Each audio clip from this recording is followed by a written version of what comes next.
Hello, this is Derek with the Kids S.A.F.E Foundation. I want to do a quick video on something that came across my inbox last night, and it was through Google Alert. And so I have a Google Alert set for a couple different topics that I like to follow.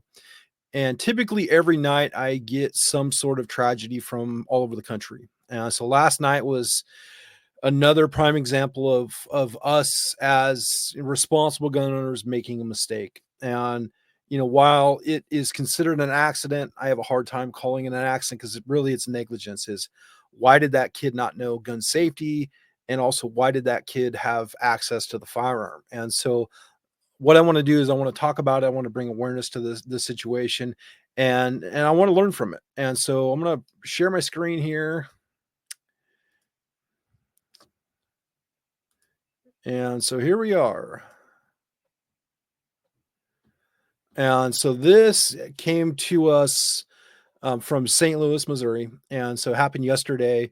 There was a 2-year-old boy he shot himself. And, basically it seems like he was, in a parking lot. He's with his dad. I don't know if dad ran into the store and left the gun in the car so he could have access to it. Well, anyways, child came across the gun and unfortunately lost his life. And so with this situation, one thing to think about, and it's kind of graphic, with a 2-year-old does not have the manual dexterity to press that trigger.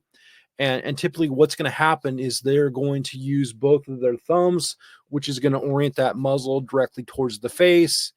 Normally this is going to either be life altering or fatal for the young child. And this is something that, as an organization, the Kids S.A.F.E Foundation works really hard to try to prevent. But we can only do so much. And so that's why it's really important as parents is we're talking about gun safety with our kids. We're also making sure that they can't come in contact with that gun if we don't have direct control of it. And so proper storage is critical here. And so from this situation, the young kid, he's 2 years old, lost his life. Dad was arrested. He's going to jail most likely. And and so the whole community is affected by situations like this. And I wanted to bring it up just as conversation as a way to kind of learn from this experience to make sure that we are safe in our own homes and our kids are safe as well. And so, I've been getting Google alerts daily on this topic in the last week or so. It seems like it's happening almost daily, and which it's not a good thing. We don't want to see a young child get hurt, especially when it's something that's so preventable.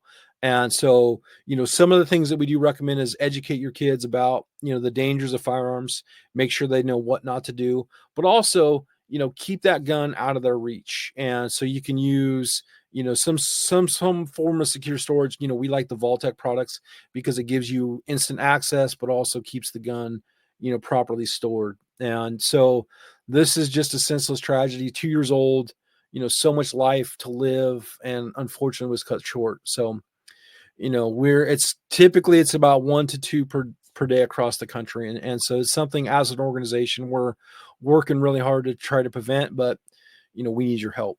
So if it's not on you, put it up. And that's pretty straightforward, pretty simple. And so as soon as I see more of these, I'll probably do more and just about have a conversation. Obviously, is what can we learn from this situation? And so obviously don't leave your 2-year-old in your car unattended. Also to leave your firearm in the vehicle as well. That'd be my 2 key takeaways from that. Also make sure, you educate your kids at a young age on what could potentially happen. So you can find more information on our website, kidsafoundation.org. You can also follow us on social media. This will be going on our YouTube channel, and we appreciate your support. So follow along. Thank you.